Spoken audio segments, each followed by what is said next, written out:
நம்முடைய ஆண்டவரும் இரட்சகரும் கர்த்தருமாகிய இயேசு கிறிஸ்துவின் நாமத்தினாலே இந்த காலை வேளையில உங்களுக்கு வாழ்த்துதலையும் வணக்கத்தையும் ஸ்தோத்திரங்களையும் கூறிக்கொள்கின்றேன். இது லந்து காலமாக அனுசரிக்கப்பட்டு வருகின்றது. லந்து காலங்களின் முதல் ஞாயிறாக இது ஆசரிக்கப்படுகிறது. இந்த நாளிலே நாம் யூதேயாவுக்கு போவோம் வாருங்கள் என்று தலைப்பிலே நாம் சிந்தனை செய்ய இருக்கின்றோம். ஏன் நான் இந்த தலைப்பை எடுத்துக்கொண்டேன் என்றால், இந்த லெந்து காலம் என்பது இந்த தலைப்பின் அடிப்படையில் தான் உருவாக்கப்பட்டது. இந்த சாம்பர் புதன் என்று சொல்லப்படக்கூடிய அந்த நாட்களில் கலிலேயாவில் எங்கும் ஊழியம் செய்து கொண்டு வந்த கர்த்தராகிய இயேசு கிறிஸ்து யூதேயா பகுதிக்கு, எருசலேம் இருக்கக்கூடிய யூதேயா பகுதிக்குள்ளே ஊழியத்துக்கு வருகிறார். இந்த அடிப்படையில் தான் லெந்து காலம் அனுசரிக்கப்படுகிறது. ஏனெனில் இந்த யூதேயா பகுதிக்குள்ளே அவர் வரும் பொழுது அவர் கண்களை ஏறெடுத்து பார்க்கிற நிகழ்வுகள் அடிக்கடி நடந்தேறும். அவருடைய மனம் அல்லோலப்படக்கூடிய, வேதனைப்படக்கூடிய நிகழ்வுகள் அதிகமாக காணப்படும். அது மட்டுமல்ல, அவர் தன் வேதனையிலும் வருத்தத்திலும் அவருடைய பிரசங்கங்கள் எல்லாம் மாறுகிறது. அதுவரையிலும் தேவனுடைய ராஜ்யத்தை குறித்து பேசி கொண்டிருந்தவர் இப்பொழுது இயேசு கிறிஸ்து தன்னுடைய மரணத்தையும் அடக்கம் பண்ணப்படுதலையும் தன்னுடைய பாடுகளை குறித்தெல்லாம் பேசி கொண்டிருப்பார். இந்த யூதேயா தேசம் என்று நாம் சொல்லும் பொழுது நமக்கு ஒன்று நினைவில் கொள்ள வேண்டும். தேவன் ஆதியில மனிதனை உண்டாக்கினார், ஆதாமும் ஏவாளையும். அவர்களை அழகான ஏதேன் தோட்டத்திலே வைத்தார். அவர்கள் பாவம் செய்த போது அவர்களை தோட்டத்தை விட்டு வெளியேற்றி உலகத்திலே அலைந்து திரிகிறவர்களாய் மாற்றினார். அதுக்கு பிற்பாடு தேவன் பல காலங்கள் மனிதனை விட்டு விட்டார். ஏனோக்கு, நோவா போன்றவர்கள் மூலமாய் மக்களை மனந்திரும்ப பண்ணுவதற்கு முயற்சித்தார். தம்முடைய ஆளுகைக்குள்ளே கொண்டு வருவதற்கு, தம்முடைய அடைவிடத்திலே கொண்டு வருவதற்கு முயற்சித்தார். மக்கள் அதற்கு ஒத்து வாழவில்லை, ஒத்து வரவில்லை.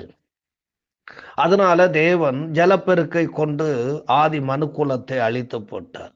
அதிலிருந்து நோவாவை தேவன் தெரிந்தெடுத்து நோவா மூலமாக சந்ததிகள் பெருகுகிறது. அதிலே சேம் வழியாக வந்த ஆபிரகாமை ஆண்டவர் அழைக்கின்றார். அவன் ஒருவனாய் இருக்கையில் தேவன் அவனை அழைத்து அவனை ஆசீர்வதித்து பெரும் ஜனமாக தேவன் மாற்றினார் என்று பைபிளிலே நாம் வாசிக்கின்றோம். இந்த ஆபிரகாமின் வழியில்தான் யாக்கோபு வருகிறார். ஆபிரகாமுடைய பேரனாக யாக்கோபு வருகிறார். இந்த யாக்கோபுனுடைய 12 பிள்ளைகளும் தான் 12 கோத்திரங்களாக இஸ்ராயேல் தேசமாக உருவாகியது. அவர்கள் கானான் தேசத்தை சொந்தமாக்கி கொண்டார்கள். தேவன் அவர்களுக்கு கொடுத்த வாக்குத்தத்தத்தின் பிரகாரம் அந்த வாக்குத்தத்தத்தின் பூமி ஆகிய கானான் தேசத்தை இந்த 12 கோத்திரங்களும் தங்களுக்குள்ளே பங்கு போட்டு கொள்ளும்படியாய் தேவன் மோசேயை கொண்டும் யோசுவாவை கொண்டும் தேவன் பணித்தார். அதன் பிரகாரம் அவர்களுக்கு பங்கு போட்டு கொடுக்கப்பட்டது. அவர்கள் அந்த தேசத்திலே சௌகரியமாய் வாழ்ந்து வந்தார்கள். அந்த மக்களுடைய முதல் அரசனாக சவுல் வருகிறான். அதுக்கு பிற்பாடு தாவீது அந்த முழு ராஜ்யத்தையும் அரசாளுகிறார். தாவீதினுடைய மகன் சாலமன் அரசாளுகிறார். சாலமன் அந்த மக்களுக்கு அதிகமான வரிகளை எல்லாம் போட்டதன் மித்தமாய் சாலமனுக்கு பிற்பாடு அவனுடைய பிள்ளைகளுடைய காலத்தில் அந்த தேசம் 2ஆக பிரிந்து போனது. 12 பிள்ளைகளும் 12 கோத்திரத்தாரும் யாக்கோபின் 12 பிள்ளைகளும் 2 பவுஞ்சாக பிரிந்து போனார்கள். வடபகுதி 10 கோத்திரம் போய்விட்டது. தென்பகுதி 2 கோத்திரமாக மாறி அதில் யூதா கோத்திரம் முக்கியமானதாக இருந்தது. இந்த யூதா கோத்திரம் எருசலேமை மையமாக கொண்டு இருந்தது. இந்த வடபகுதி 10 கோத்திரமும் சமாரியாவை தலைநகராக கொண்டது. வாக்குத்தத்தத்தின் தேவனுடைய இருதயத்துக்கு ஏற்றவனாய் வாழ்ந்த தாவீதுக்கு 2 கோத்திரம் தான் கிடைச்சிச்சு. தாவீதுக்கு தாவீதுக்கு பெயர்ல 2 கோத்திரம் கிடைச்சிச்சு. ஆனா பாவம் செய்து தேசத்தை ஒண்ணும் இல்லாம ஆக்கி கொண்ட சாலமோனுடைய பெயர்ல 10 கோத்திரம் யெரொபெயாமுக்கு போயிடுச்சு. இப்படி இந்த தென் பகுதி தான் யூதேயா என்று அழைக்கப்படுகிறது. இந்த பகுதியில இயேசு கிறிஸ்து ஊழியத்துக்கு வருகிறார். இயேசு கிறிஸ்து வரும் பொழுதெல்லாம், இந்த யூதேயாவுக்கு வரும் பொழுதெல்லாம் அவருக்கு உபத்திரவங்கள் உண்டு என்பதை யோவான் 11ஆம் அதிகாரம் 7 10 வரை உள்ள வாக்கியங்களை நாம் வாசிக்கும் பொழுது அறிய முடிகின்றது. என்றாலும் கூட இயேசு அடிக்கடி யூதேயாவுக்கு வருகிறார். கலிலேயாவிலே அவருடைய திருப்பணிகளை எல்லாம் செய்து தேவனுடைய ராஜ்யத்தை குறித்து பிரசங்கிக்கிறவர். அவ்வப்போது பஸ்கா பண்டிகை கொண்டாடுவதற்காக எருசலேமுக்கு இயேசு வருவதுண்டு. ஆனால் இயேசு எருசலேமுக்கு வரும் பொழுதெல்லாம் எருசலேமின் காரியங்களை குறித்து அவர் கண்டித்து பேசுவதனால அவருக்கு மிகுந்த குடைச்சல்களை கொடுத்தார்கள், நெருக்கடிகளை கொடுத்தார்கள். அவரை கொலை செய்வதற்கெல்லாம் முயற்சித்தார்கள். பிறகு அவர் அங்கிருந்து கலிலேயாவுக்கு திரும்பவும் போய்விடுவார். ஆனால் இந்த எண்ட் டைம்ல மத்தேயு 19ஆம் அதிகாரம் 1ஆம் வசனம், மார்க் 10ஆம் அதிகாரம் 1ஆம் வசனம் போன்ற பகுதிகளை வாசிக்கும் பொழுது இயேசு கிறிஸ்து கலிலேயாவை விட்டு யூதேயாவுக்கு வருகிறார். இந்த காலத்தில் இயேசு கிறிஸ்து சிலுவை பாடுகளையும் மரணத்தையும் உயிர்த்தெழுதலையும் இறுதி வருகையும் குறித்து அவர் தாராளமாக பேசுவார். சீஷர்களுக்கே ஆச்சரியமா இருக்கும். இதுவரையிலும் தேவனுடைய ராஜ்யத்தை குறித்து பேசினவர் இப்பொழுது தன்னுடைய மரணத்தை, தன்னுடைய பாடுகளையும் மரணத்தையும் உயிர்த்தெழுதலையும் திரும்ப வருதலையும் உலகத்தின் இறுதி காலங்களை குறித்து பேசுகிறாரே என்று ஆச்சரியப்பட்டதுண்டு. இப்படிப்பட்ட சூழ்நிலையில தான் இந்த யோவான் 11ஆம் அதிகாரம் 7ஆம் வசனத்துல சீஷர்கள் எல்லாரும் கேட்கிறாங்க, ஐயா உங்களை இப்பதான் கொல்லுவோம்னு சொன்னாங்க, அங்கிருந்து வந்தீங்க, திரும்பவும் நீங்க எருசலேமுக்கு யூதேயாவுக்கு போவோம் வாருங்கள்னு சொல்றீங்களே எப்படின்னு அவர் சொல்றார். அப்பதான் இயேசு கிறிஸ்து அழகான ஒரு வார்த்தை சொல்றார். யோவான் 11ஆம் அதிகாரம் 9 10 வசனத்துல சொல்றார், பகலுக்கு 12 மணி நேரம் இல்லையாப்பா? ஒருவன் பகலிலே நடந்தால் அவன் இந்த உலகத்தில் வெளிச்சத்தை காண்கிறபடியால் இடரமாட்டான். ஒருவன் இரவிலே நடந்தால் தன்னிடத்தில் வெளிச்சம் இல்லாதபடியினால் இடர்வான் என்று இயேசு கிறிஸ்து சொல்லுகிறார். அதாவது வெளிச்சத்துல நடந்தால் இடறுதல் இல்லை, இருளில் நடந்தால் கட்டாயம் இடறுதல் உண்டு. இப்ப வெளிச்சம் உள்ள இருந்தா தானே வெளிச்சத்துல நடக்க முடியும், இருள் உள்ள இருந்தா இருள்ல தானே நடக்க முடியும் என்று இயேசு கிறிஸ்து சொல்றார். இது என்ன பொருள்னா, இஸ்ராயல் மக்கள் அவங்களுக்குள்ள வெளிச்சம் இருந்துச்சுன்னு சொன்னா வெளிச்சம் ஆகிய என்ன அவங்க ஏற்றுக்கொள்ளுவாங்க, அவங்க இடறி போக மாட்டாங்க, அவிசுவாசம் கொள்ள மாட்டாங்க. அவங்களுக்குள்ள வெளிச்சம் இல்லாம இருள் இருந்துச்சுன்னா வெளிச்சம் ஆகிய என்ன ஏற்றுக்கொள்ள மாட்டாங்க, அவங்களுக்கு அவிசுவாசம் உண்டாகும், இடறுதலும் உண்டாகும். அவர்கள் தம்மை கொலை செய்ய முயற்சிக்க காரணம் அவர்களில் வெளிச்சம் இல்லை, அவர்கள் வெளிச்சத்தை விரும்பவில்லை, அவர்கள் வெளிச்சத்தினிடத்திற்கு வரவில்லை. யோவான் 3ஆம் அதிகாரம் 19 21 வரையிலும் இயேசு சொல்லுகிறார், ஒளியானது உலகத்தில் வந்திருந்தும் மனுஷருடைய கிரியைகள் பொல்லாதவைகளாய் இருக்கிறபடியினால் அவர்கள் ஒளியை பார்க்கலும் இருளை விரும்புகிறதே அந்த ஆக்கினை தீர்ப்புக்கு காரணமாயிருக்கிறது. பொல்லாங்கு செய்கிற எவனும் ஒளியை பகைக்கிறான், தன் கிரியைகள் கண்டிக்கப்படாதபடிக்கு ஒளியினிடத்தில் வராதிருக்கிறார். சத்தியத்தின்படி செய்கிறவனோ தன் கிரியைகள் தேவனுக்குள்ளாய் செய்யப்படுகிறது என்று வெளியாகும்படிக்கு ஒளியினிடத்தில் வருகிறான் என்று இயேசு கிறிஸ்து சொல்லுகிறார். வெளிச்சம் இல்லாததுனால அவங்க என்ன செய்வாங்க? சங்கீதக்காரன் சொல்றாரு, வெளிச்சம் இல்லைன்னா, சங்கீதம் 52:3 அவரு சொல்றாரு, வெளிச்சம் இல்லைன்னா அவங்க என்ன பண்ணுவாங்க? நன்மையை பார்க்கலும் தீமையையும் யதார்த்தம் பேசுகிறதை பார்க்கலும் பொய்யையும் விரும்புகிறவர்களாய் இருப்பார்கள். இது சங்கீதக்காரன் தாவீது சொல்றது. வெளிச்சம் இல்லைன்னா அவங்க அப்படிதான் இருப்பாங்க. பொய்யிலையும் தீமையிலையும் அவங்க வாழுறதும் செய்யறதும் அப்படிதான் இருப்பாங்க. அவங்க தீமை செய்கிறவங்களாகவும் பொய் பேசுறவங்களா தான் இருப்பாங்க. இயேசுநாதர் என்ன சொல்றாரு பாருங்க, வெளிச்சம் இல்லாதவங்களுடைய கிரியைகள் எப்படி இருக்கும்னு இயேசுநாதர் சொல்றார். யோவான் 7ஆம் அதிகாரம் 7ஆம் வசனத்துல சொல்றாரு, உலகம் உங்களை பகைக்க மாட்டாது, அதன் கிரியைகள் பொல்லாதவைகளாய் இருக்கிறது என்று நான் சாட்சி கொடுக்கிறபடியினால் அது என்னை பகைக்கிறது என்று இயேசுநாதர் சொல்லார். என்னை ஏன் அவங்க எல்லாம் பகைக்கிறாங்கன்னா, அவங்க கிரியைகள் பொல்லாதவைகளாய் இருக்கிறது. அவங்க வெளிச்சத்துல வரல, வெளிச்சமாக வந்த இயேசுவை ஏற்றுக்கொள்ளல. இது என்ன புதுசா இருக்குன்னு அவங்களுக்குள்ள உணர்வு. உள்ள வெளிச்சம் இருந்தா தானே நல்லது கெட்டதெல்லாம் தெரியும். உள்ள வெளிச்சம் இல்லைன்னா நல்லது கெட்டது எப்படி தெரியும்? தான் செய்யறது சரியோ தப்போன்னு எப்படி தெரியும்? வெளிச்சம் உள்ள இருந்தாதான், அந்த ஞானம் உள்ள இருந்தாதான், அந்த ஒளி உள்ள இருந்தாதான் தெரியும். ஓ, நாம செய்யறது தப்புதுன்னு தெரியும்.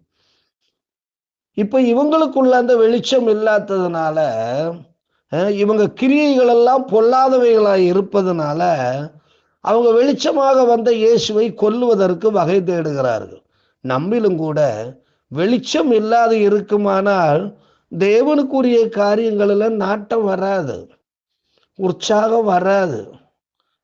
ஏனெனில் உற்சாக ஆவி இருந்தால்தான் தேவனுக்குரியவைகளில் விருப்பம் உண்டாகும், ஆர்வம் உண்டாகும். ஜெபம் பண்ணணும்னு ஆர்வம் வரும், கர்த்தர் சமூகத்தை தரிசிக்கணும்னு எண்ணம் வரும், தேவனுடைய வார்த்தைகளுக்கு செவி கொடுக்கணும்னு எண்ணம் வரும், தேவனுடைய காரியங்களை எப்படி செய்யணும்ல ஞானம் வரும், வீட்டு காரியங்களை எப்படி நடத்தணும்ல ஞானம் வரும். இப்ப வெளிச்சம் இல்லைன்னா அந்த ஞானம் வராது. ஆகையினால்தான் இயேசு கிறிஸ்து சொல்றாரு, வெளிச்சத்தினிடம் வாருங்கள் என்று இயேசு கிறிஸ்து பிரசங்கிக்கிறார். யோவான் 3ஆம் அதிகாரம் 21ஆம் வசனத்துல இயேசுநாதர் இப்படி சொல்றார். 3:21 சொல்றாரு, சத்தியத்தின்படி செய்கிறவனோ தன் கிரியைகள் தேவனுக்குள்ளாய் செய்யப்படுகிறதென்று வெளியாகும்படிக்கு ஒளியினிடத்தில் வருகிறான். 9ஆம் அதிகாரம் 5ஆம் வசனத்துல இயேசு கிறிஸ்து சொல்றாரு, நான் உலகத்தில் இருக்கையில் உலகத்திற்கு ஒளியாய் இருக்கிறேன். அதே யோவான் 12ஆம் அதிகாரம் 46ஆம் வசனத்துல இயேசு சொல்லுகிறார், என்னிடத்தில் விசுவாசமாய் இருக்கிறவன் எவனும் இருளில் இராதபடிக்கு நான் உலகத்தில் ஒளியாக வந்தேன். அப்போ தனக்குள்ள இருள் இருக்கிறது என்று உணர்ந்து கொள்ளுகிறவனும், தன்னில் இருக்கின்ற இருள் நமக்குள்ள இருந்தா நம்மளை கொண்டு போய் பாதாளத்துல தள்ளீரும், நரகத்துல தள்ளீரும் என்று உணர்ந்து கொள்ளுகிறவன் நிச்சயமாய் வெளிச்சத்தினிடத்திற்கு வருவான். எல்லாரும் அப்படித்தானே இருக்கிறாங்க, நானும் அப்படித்தானே, அதெல்லாம் ஒன்றும் பிரச்சனை இல்லை, அதெல்லாம் பார்த்துக்கலான்னு சொல்றவன் வெளிச்சத்துக்கு வரமாட்டான். ஆனா இயேசு கிறிஸ்து வெளிச்சத்தினிடம் வாருங்கள் என்று அவர் அழைக்கிறார். ஒளியாகிய வெளிச்சமாகிய நான் உங்களுக்கு இலவசமாய் வந்திருக்கிறேன், நான் உங்களுக்கு வெளிச்சமாய் வந்திருக்கிறேன். இயேசு 3.5 வருஷம் அவர்கள் மத்தியில வெளிச்சத்தை பிடித்து கொள்ளுங்கோ, வெளிச்சத்துல வாங்க, வெளிச்சத்துல வாங்கன்னு எவ்வளவோ கூப்பிட்டார். அவங்களுக்கு அந்த எண்ணமே வரல. அவங்க உள்ளத்துல ஒரு சின்ன வெளிச்சமாவது, பிரமாணத்தின் வெளிச்சம் இருந்திருந்தன்னா இயேசுவை நாடி வந்திருப்பாங்க. இப்ப நம்மையும் பார்த்து ஆண்டவர் சொல்லுகிறார், வெளிச்சத்தினிடம் வாருங்கோ, இருளை பிடிச்சு வச்சுட்டு உட்கார்ந்துருந்து இருளே இருப்பேன்னு சொல்லாதீங்க.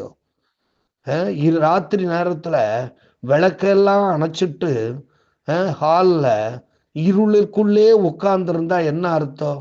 வெளியில இருந்து நாம உள்ள போனா ஏன் லைட்டு போடாம உட்கார்ந்து இருக்கிறீங்கன்னு கேட்போம். வெளிச்சம் இருக்குது, ஆனா வெளிச்சத்துல இருக்கிறது பிடிக்க மாட்டேங்குது, வெளிச்சமா வாழுது பிடிக்க மாட்டேங்குது அநேகருக்கு.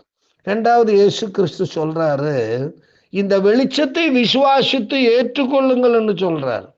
இதை நம்புங்க, இந்த வெளிச்சம் உங்களுக்காக வந்ததுன்னு நம்புங்க, உங்களை மீட்பதற்காக வந்ததென்று நம்புங்க, உங்களை ஒளி ஊட்டுவதற்காக வந்ததுன்னு நம்புங்க என்று இயேசுநாதர் சொல்லுகிறார். யோவான் 12ஆம் அதிகாரம் 36ஆம் வசனம். ஒளி உங்களோடு இருக்கையில் நீங்கள் ஒளியின் பிள்ளைகளாகும்படிக்கு ஒளியினிடத்தில் விசுவாசமாயிருங்கள் என்று சொன்னார். ஏசுனார். நம்புங்கப்பா, இந்த வெளிச்சம் பரலோகத்திலிருந்து வந்த வெளிச்சம்னு நம்புங்க.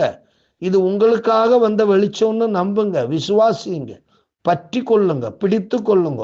இது போயிட போகுது. இந்த வெளிச்சம் சீக்கிரமா போயிடும். அதுக்கு பிறகு நீங்க இருளே இருந்துதான் தடவ வேண்டியது வரும். காலம் முழுசு இருள தான் இருக்க வேண்டியது வரும். பிறகு நீங்க கூப்பாடு போட்டாலும் இந்த வெளிச்சம் திரும்பி வராது என்று இயேசுநாதர் அவங்கள பார்த்து சொல்றார். வெளிச்சத்தை விசுவாசித்து ஏற்றுக்கொள்ளுங்கள். சபை சொல்லிச்சு. இயேசுநாதருக்கு பிற்பாடு சபை என்ன சொல்லிச்சன்னா, வெளிச்சத்தை விட்டு விலகாதிருங்கள் என்று சபை கூறியது. எபேசியர் 5ஆம் அதிகாரம் 11-14 வரையிலும் பவுல் எபேசு சபைக்கு சொல்றார். இந்த வெளிச்சம் உங்களுக்குள்ள வந்துடுச்சு, நீங்க ஏத்துக்கிட்டீங்கல்ல புறஜாதி மக்கள், இந்த வெளிச்சத்தை விட்டு விலகாதீங்கோ.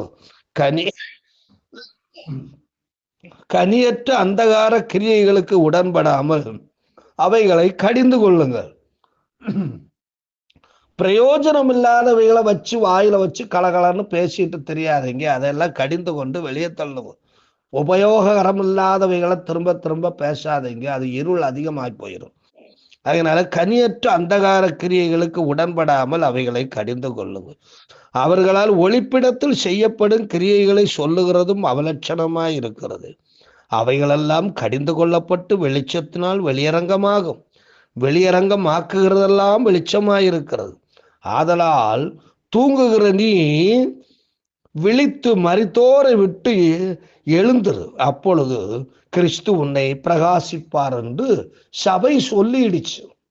அதோடு இன்னும் ஒரு காரியம் சபை சொல்லிச்சு, வெளிச்சத்தின் பிள்ளைகளாய் நடந்து கொள்ளுங்கள் என்று சொல்லிச்சு. தப்பி தவறி கூட இருளை தூக்கி தலை மேல சுமக்காதீங்கோ, இருளை நெஞ்சுக்குள்ள கொண்டு போகாதீங்கோ, உன் கால் இருள நடக்கும்படி இடம் கொடுத்துறாத. வெளிச்சத்தின் பிள்ளையாய் இருங்க, தலையிலும் இருதயத்திலும் காலிலும் வெளிச்சத்தின் பிள்ளைகளாய் நடந்து கொள்ளுங்கோ. எபேசியர் 5ஆம் அதிகாரம் 8ஆம் வசனத்தில். முற்காலத்தில் நீங்கள் அந்தகாரமாய் இருந்தீர்கள், இப்பொழுதோ கர்த்தருக்குள் வெளிச்சமாய் இருக்கிறீர்கள். வெளிச்சத்தின் பிள்ளைகளாய் நடந்து கொள்ளுங்கள், விட்டுறாதீங்க. அதனால நீ எப்பவுமே இருள நீ வெளிச்சத்தின் பிள்ளையா இருந்தாதான் அது உனக்கு வழிகாட்டும், உனக்கு ஒளியூட்டும். நீ செய்கிறதுல எல்லாம் விருத்தி அடையும், ஆசீர்வாதம் உண்டாகும், நன்மைகள் உண்டாகும். உபத்திரவங்கள் வந்தாலும் துர்க்கிரியைகள் நடந்தாலும் நாம் வெளிச்சத்திலேயே வாழுவோம், நற்கிரியைகளையே செய்வோம். கர்த்தர் தாமே உங்களை ஆசீர்வதிப்பாராக. எங்கள் அன்பு நிறைந்த ஆண்டவரே, இந்த கால வேளையில உண்மை நன்றியோடு ஸ்தோத்திரிக்கிறோம். கர்த்தராகிய இயேசு கிறிஸ்து தன்னுடைய அந்திம காலத்துல இருள இருக்கிற மக்களை வெளிச்சத்துல கொண்டு வரணும்னு நினைச்சு ஆண்டவரே அவர்களுக்கு பிரசங்கித்தது அவர்கள் ஏற்றுக்கொள்ளாம அவரையே வெளிச்சமாகி வந்த அவரையே கொலை செய்வதற்கு முயற்சிக்கிறாங்க. எங்க வாழ்க்கையிலும் எங்கள் குடும்பங்களிலும் ஒளியாக வெளிப்படக்கூடிய தேவனுடைய நன்மைகளை நாங்கள் அறியாமல் பகைத்து வெறுத்து ஒதுக்குகிறது நிமித்தம் எங்கள் குடும்பங்களிலே எங்கள் வாழ்க்கையிலே ஆண்டவரே ஒளி உண்டாக வேண்டியதற்கான வாய்ப்புகள் குறைந்து போய் இருள் எங்களுடைய குடும்பங்களை ஆள்கொள்ளுவதை நாங்கள் உணர்கிறோம். அப்படிப்பட்ட துர்க்கிரியைகளுக்கு நாங்கள் இடம் கொடுக்காதபடிக்கு நாங்கள் வெளிச்சத்தின் பிள்ளைகளாய் நடக்க ஆண்டவரே எங்களுக்கு உதவி செய்யும். உம்முடைய வெளிச்சம் எங்களுக்குள்ள நிறைவாய் இருக்கட்டும். எங்க வீடுகளிலே உம்முடைய வெளிச்சம் நிறைவாய் இருக்கட்டும். எங்கள் சபையிலே உம்முடைய வெளிச்சம் நிறைவாய் இருக்கட்டும். நீர் அப்படி உதவி செய்யும். இயேசு கிறிஸ்துவின் மூலம் கேட்கிறோம் இரக்கம் நிறைந்த பரமபிதாவே. ஆமென். God bless you.